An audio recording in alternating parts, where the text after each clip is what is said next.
Olá, hoje, terça-feira, 14 de junho, vamos aos destaques desta edição.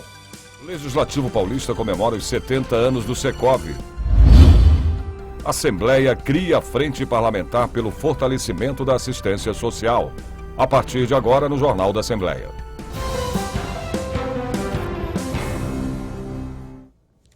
Sessão solene no plenário Juscelino Kubitschek da Assembleia Legislativa comemorou os 70 anos do Secov, Sindicato da Habitação do Estado de São Paulo. A iniciativa de comemorar os 70 anos do Secov partiu da deputada Maria Lúcia Amari, que presidiu a solenidade.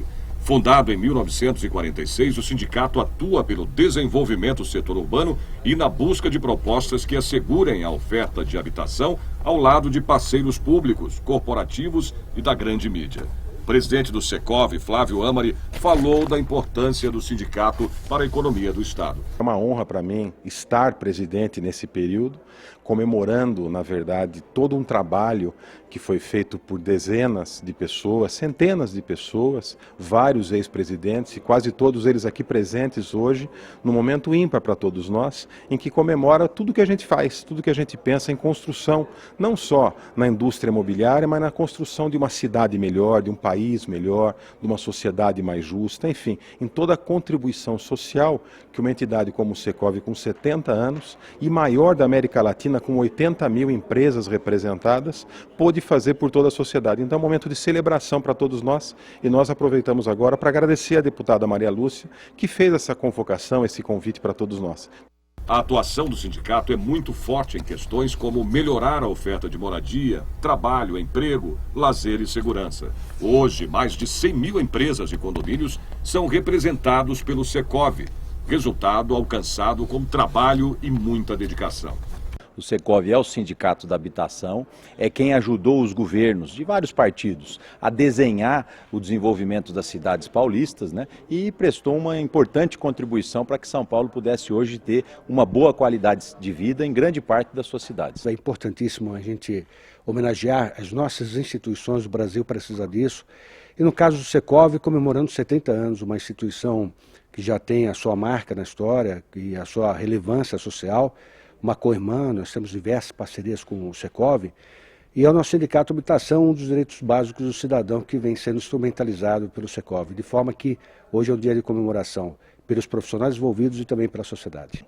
O Secov tem sido um grande parceiro dos governos, tem sido realmente um proponente das oportunidades habitacionais para toda a sociedade e realmente merece da Casa do Povo de São Paulo, da Assembleia Legislativa, esse momento de reconhecimento e, ao mesmo tempo, homenageá-lo pelos seus 70 anos de história e de contribuição para São Paulo. Durante a solenidade, o presidente do Secov, Flávio Amari, recebeu das mãos da deputada Maria Lúcia Amari uma placa comemorativa aos 70 anos do Sindicato da Habitação.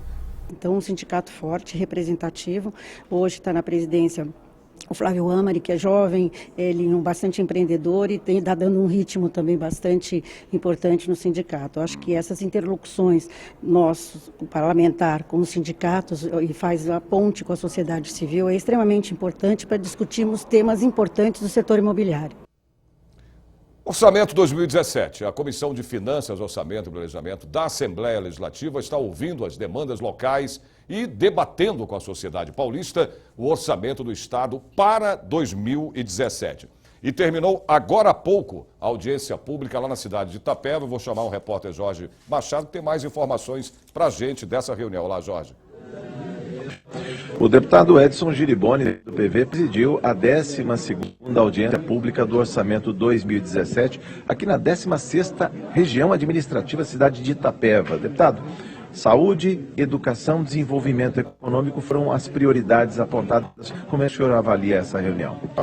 Muito produtiva. Eu acho que as colocações foram muito bem fundamentadas, a maior parte delas diretamente vinculado às questões orçamentárias, e é uma região que precisa se desenvolver, né? Esta região é uma região aqui de Itapeva, região sudeste do estado de São Paulo, juntamente com o Vale do Ribeira, são as regiões menos desenvolvidas do estado, com os piores indicadores econômicos, os piores indicadores sociais. Então, dentro dessa realidade, a dependência de ações estruturantes do estado passa a ter uma importância muito maior em relação às outras regiões do estado. Isso foi refletido aqui nas audiências públicas. A saúde, como é um problema do país, e particularmente aqui, até pelas distâncias, dos grandes centros, precisa de uma estrutura melhor de saúde pública, educação para também qualificar melhor as pessoas.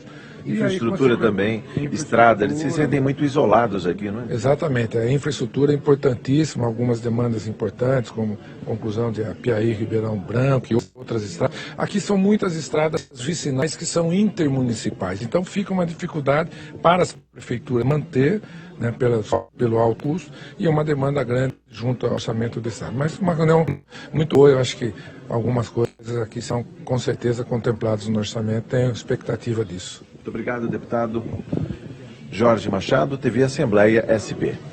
Você viu aí que a gente teve um pouquinho de problema técnico, né? O link lá ao vivo com o repórter Jorge Machado estava aí travando, mas deu para entender um pouco o que o deputado falou. Frente Parlamentar pelo Fortalecimento da Assistência Social é formada aqui na Assembleia Legislativa. A frente tem o objetivo de construir um trabalho conjunto com o governo do estado, usuários e trabalhadores em prol da política de assistência social e de um sistema único.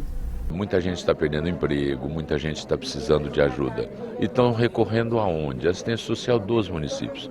Tudo bem, é uma maneira correta de ele tentar se precaver. Na hora uma cesta básica ou um emprego formal. Então, nós precisamos fazer com que os prefeitos, o governador de São Paulo entenda a importância de repassar mais recursos para a assistência social, para fazer a assistência social realmente um programa de governo, não um programa para o governo, e fazer a assistência social atender as pessoas que precisam e que necessitam agora nessa hora de dificuldade, principalmente agora, e não uma assistência social de politicagem, de assistencialismo. Nós temos que capacitar as pessoas, usar recursos para que elas possam voltar ao mercado de trabalho para fazer com que ele consiga melhorar de vida. As políticas sociais que formarão a lei do Sistema Único para o Estado de São Paulo estão disponíveis para todos participarem da composição, no formato de consulta pública. Bom, o Estado de São Paulo é o carro-chefe, digamos assim, do desenvolvimento social humano no Brasil. São Paulo é o estado que tem o maior programa de segurança alimentar do país, com Bom Prato e Viva Leite. Oferecem Bom Prato mais de 85 mil refeições diárias a R$1, e o Viva Leite que oferece leite a mais de 550 mil crianças em todo o estado. Crianças em situação de risco e vulnerabilidade social. Além disso, o estado repassa mais de 250 milhões de reais por ano, fundo a fundo para os municípios, para garantir um serviço social local maior, mais amplo, mais eficiente, com mais gente. A iniciativa vai proporcionar uma legislação que defenda as ações sociais a partir de apurações diretas nos municípios paulistas. Na medida em que, num tema tão importante como prestar assistência social a quem necessita, a união entre o Poder Executivo, através do secretário Floriano Pêssaro, secretário de Assistência Social, e a Assembleia Legislativa, representada por um deputado forte, de liderança, com um trabalho pujante, como o deputado Carlão Pinhatari, que faz essa poderosa frente parlamentar e, portanto, congrega um número grande de deputados, tenho certeza que isso dá mais força, para que juntos consigam buscar mais recursos, tanto junto ao governo federal, quanto priorizar dentro do governo estadual o atendimento a esta área. O Jornal da Assembleia de hoje está visitando um lugar bem interessante. É o Museu da Lâmpada, que tem como destaque o Laboratório Luminotécnico, um espaço totalmente interativo que conta de maneira lúdica a história e também a evolução das lâmpadas. Foi inaugurado em 2012, na Zona Sul de São Paulo. Esse mês, o museu está abrindo 2 novas alas. Eu vou chamar a repórter Priscila Silvério para falar para a gente, né, sobre o Museu da Lâmpada. Olá, Priscila. Boa tarde, Sérgio. Boa tarde a todos. Aqui no Museu da Lâmpada, há muita história para contar. São 140 anos desde a invenção da primeira lâmpada pelo cientista Thomas Edison. Quem vai contar um pouquinho dessa história para a gente aqui é o Davidson Paiva, que é o guia do museu. Começa aqui com o fogo, como que é? Isso mesmo, nós relatamos a manifestação natural do fogo, o domínio desse fenômeno natural na época paleolítica. Nós temos também a criação das lâmpadas neolíticas, que foram desenvolvidas pelo homem, né? A criação da lâmpada incandescente em 1879 por Thomas Edison, as lâmpadas halógenas, fluorescentes, lâmpadas a vapor e a tecnologia mais atual que nós temos, que são os LEDs, né? Que, inclusive, o LED pode ser até interativo. A gente pode controlar o LED através de aparelhos eletrônicos, como um celular, por exemplo. Me mostra, então, um pouquinho como que funciona, então, quando a tecnologia, né, ela interage também com toda a iluminação. Bem, você precisa estar logado com a internet, né, para conseguir efetuar os comandos com essa lâmpada, no caso. Então, vamos lá. Pode ser por um tablet, um celular? Tablet, um celular ou até mesmo pelo computador. Então, se você quiser programar um pôr do sol na sua casa, por exemplo, você consegue também. E a vantagem de ter esse tipo de tecnologia é que você pode viajar, por exemplo, para o Japão e conseguir controlar a longa distância a iluminação da sua casa, evitando furtos, enfim. Né? Nós também contamos aqui no museu com uma lâmpada que ela emite sons. Né? Deixa eu mostrar para vocês.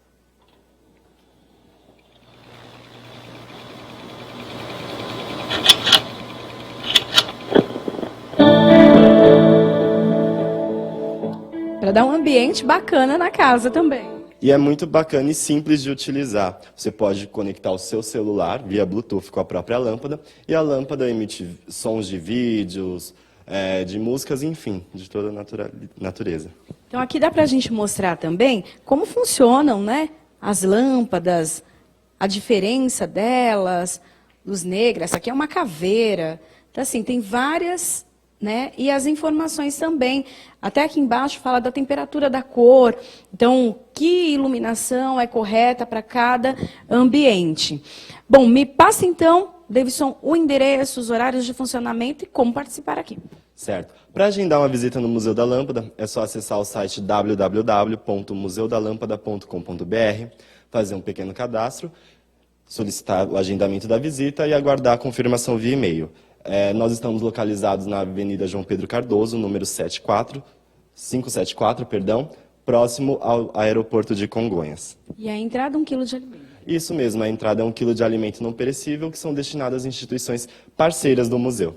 Muito obrigada. Bom, aqui também tem um outro espaço que é uma réplica do laboratório de Thomas Edison, que tem ainda lá nos Estados Unidos. Priscila Silvério, Sérgio, é com você. Legal, Priscila. Olha, vale a pena, né, até para ir no museu, para conhecer a história de como, né, surgiu a lâmpada. Vamos agora à previsão do tempo para quarta-feira. São Paulo com sol entre nuvens, a máxima é de 20 graus. Campinas, tempo também com sol entre nuvens, a máxima deve chegar aos 21 graus. São José dos Campos, a quarta-feira tem tempo estável e faz frio, máxima de 20 graus. Sorocaba, tempo encoberto, temperatura alcança os 21 graus. Ribeirão Preto, quarta-feira com sol entre nuvens, os termômetros deverão marcar até 25 graus. Parlamentares debatem a aplicação da lei que proíbe o uso de produtos que contenham qualquer tipo de amianto. Esse e outros assuntos, já já.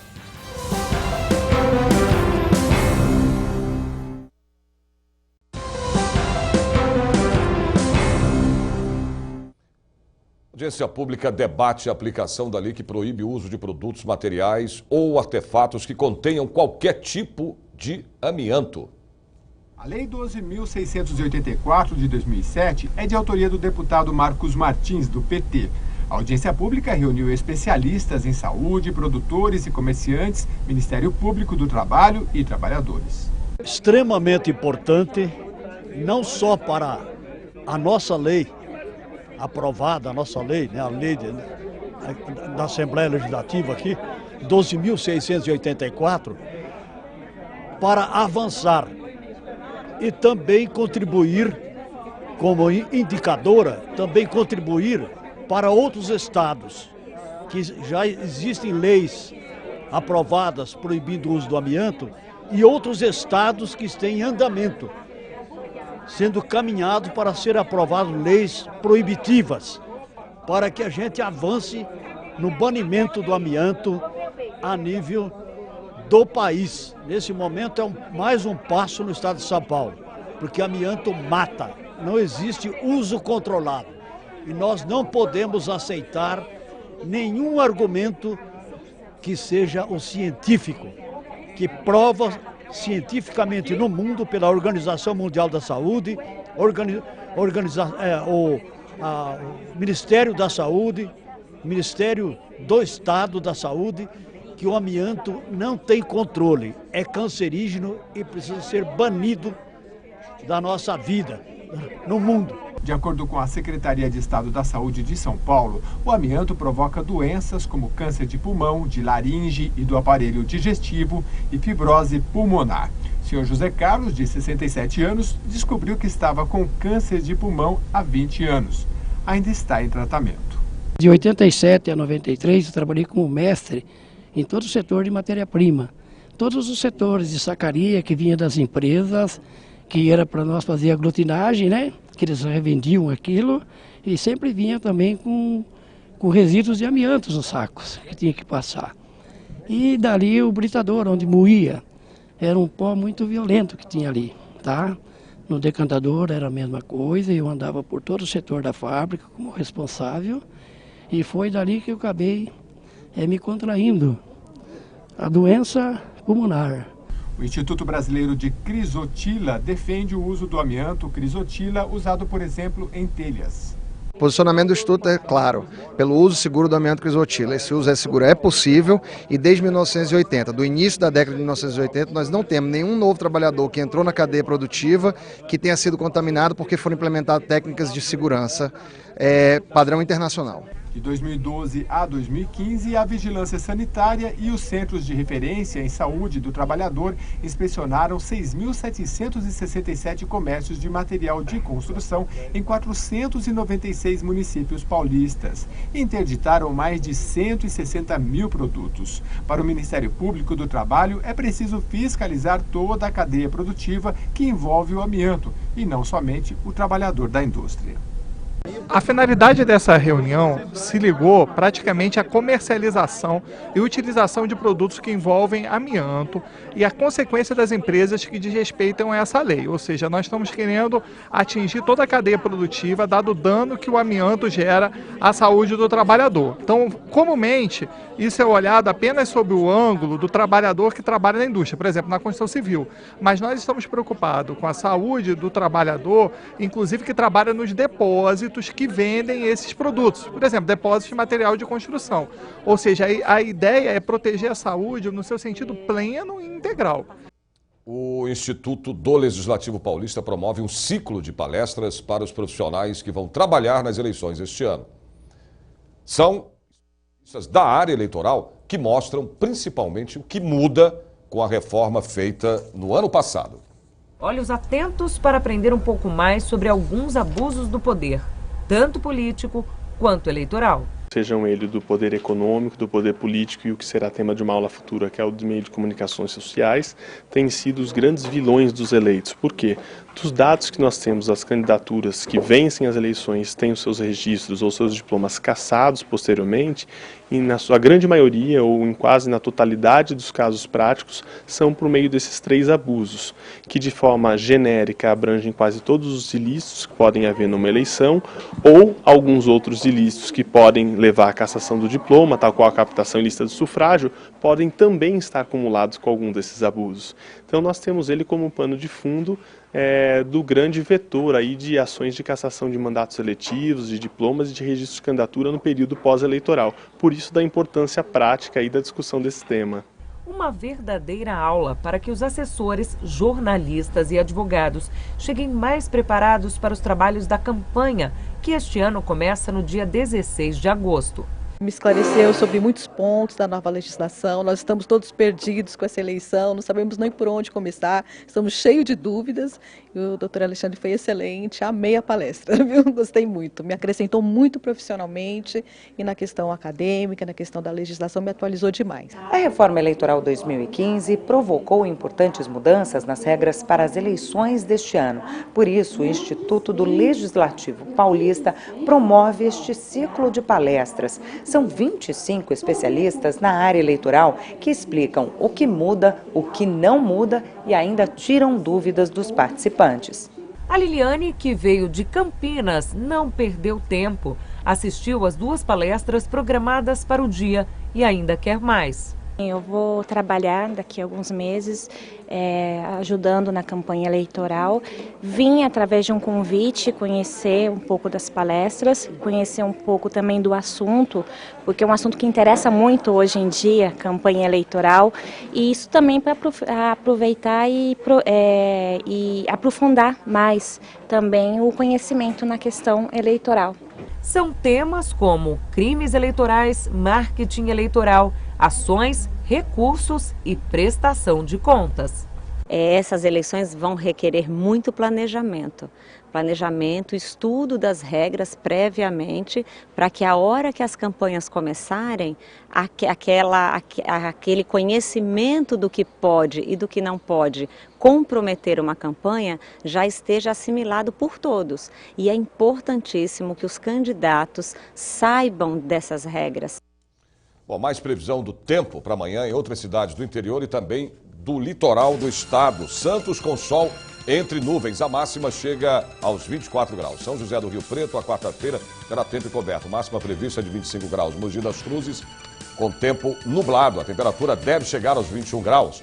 Piracicaba, quarta-feira, com sol entre nuvens. Os termômetros devem bater os 22 graus. Assembleia Legislativa comemora os 75 anos de fundação do Sindicato dos Comerciários de São Paulo. Você vai ver em instantes.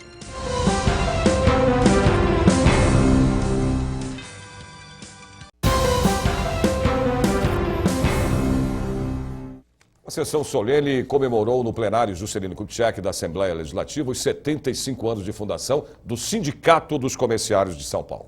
O presidente da Assembleia Legislativa, deputado Fernando Capês, do PSDB, abriu a solenidade. Esta sessão solene, solicitada pelo nobre deputado Davi Zaia, foi aprovada pela unanimidade dos líderes desta casa. Em seguida, passou a presidência dos trabalhos para o deputado Davi Zaia. Partiu dele a iniciativa de prestar essa homenagem. O plenário Juscelino Kubitschek ficou lotado de comerciários paulistanos. Fundado em 1941, tem mais de 450 mil trabalhadores sindicalizados. Por isso, tornou-se o maior sindicato da América Latina. O sindicato dos mais antigos do Brasil, é o maior sindicato onde o comércio e serviços do nosso país é muito pujante. É um sindicato também com muitos desafios e muitas adversidades. Tem a questão do trabalho aos domingos, informalidade, precariedade, discriminação racial. Mas nesse período de 75 anos, o sindicato cresceu muito, consegue aplicar políticas importantes que vão ao encontro das necessidades dos trabalhadores como cidadão, valorizando a educação, a capacitação, lutando por um piso mais adequado. Enfim, 75 anos de muita luta e que nos orgulha profundamente estar participando num evento promovido pelo Davi Zaia, deputado que tem um olhar social muito sensível, na Assembleia Legislativa, a Casa das Leis do Estado de São Paulo, promovendo e valorizando os comerciários daqui de São Paulo. Parabéns ao Davi Zaia, viu, nosso grande amigo aqui na Assembleia, por essa iniciativa. E parabéns aí ao nosso Ricardo Patá e todo o pessoal do sindicato pelo aniversário aí, por essa comemoração, que o evento seja muito grandioso para representar aí, que possa representar a grandiosidade desse sindicato e tudo que faz pelos funcionários aqui em São Paulo. O atual ministro do Trabalho, Ronaldo Nogueira de Oliveira, não pôde comparecer ao evento, mas se fez representar pelo secretário executivo Jânio Carlos Macedo. O papel do sindicato, não só do sindicato, dos comerciários, mas também da própria UGT, da qual o Ricardo Patá também é presidente, que hoje é a segunda maior central do país, para o Ministério do Trabalho, é muito importante nós nos valermos da experiência dessas pessoas. Porque nós estamos num momento em que o país começa a discutir não só uma reforma trabalhista, né? Eu acho que a gente discute não uma reforma, mas assim, uma melhoria da legislação trabalhista. De que forma a gente pode modernizar essa legislação em face de todas as alterações das relações que existiram ao longo do tempo entre o trabalhador e o empregado. E, com certeza, tanto a UGT quanto os sindicatos comerciais têm experiência suficiente para nos ajudar nessa discussão. Ou seja, de que forma modernizar essa relação de trabalho existente no país hoje. E a gente espera que, com a experiência deles, a gente possa coletar informações, coletar subsídios, para que a gente possa levar adiante essa discussão que se começa no país nesse momento. No decorrer da solenidade, uma pausa para a apresentação de crianças e adolescentes da orquestra do grupo Pão de Açúcar, que abrilhantou ainda mais o evento.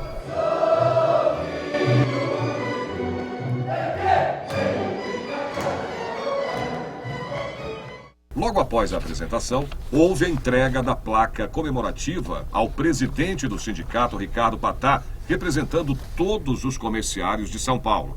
O deputado Davi Zaia falou da importância da categoria para o crescimento da economia. Com um sindicato que mostrou uma capacidade de mobilização ao longo desses anos, mas ao mesmo tempo mostrou uma grande capacidade de renovação, né? Então é um sindicato hoje que cuida não só dos trabalhadores na relação capital-trabalho, mas pensa também os trabalhadores, né, que precisam ter boa educação, condições de saúde, boa moradia. Portanto, pensa também que precisa ter uma cidade melhor, para que os trabalhadores, além de ter emprego, salário e boas condições de trabalho, tenham boas condições de vida. Dizer da alegria de poder prestigiar a sessão solene proposta pelo deputado Davi Zaia, que faz justiça aos 75 anos da Associação dos Comerciários de São Paulo, que trabalham pelo comércio, pela movimentação da economia e merece ter esse reconhecimento. A Assembleia se engalana hoje e, na verdade, a Associação dos Comerciários que está homenageando a Assembleia, permitindo que a ação se realize aqui. Aliás, uma cidade como São Paulo, que é a quarta maior cidade do mundo, né, deputado? Sim, e a cidade que tem uma vocação para o comércio muito grande, movimenta enorme parte da economia, e dá emprego para muita gente, recolhe tributos, enfim, é uma atividade essencial e muito da vocação do paulista e do paulistano.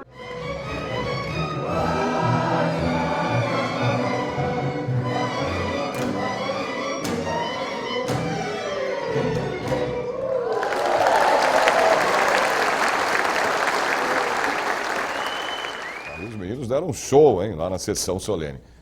Previsão do tempo para amanhã, quarta-feira, em mais cidades do interior do estado. Franca com tempo encoberto, a máxima é de 23 graus. Bauru, quarta-feira com tempo nublado, a temperatura máxima chega aos 23 graus. Limeira, tempo encoberto, máxima de 22 graus. Marília, quarta-feira terá tempo com sol entre nuvens, a máxima chega aos 24 graus.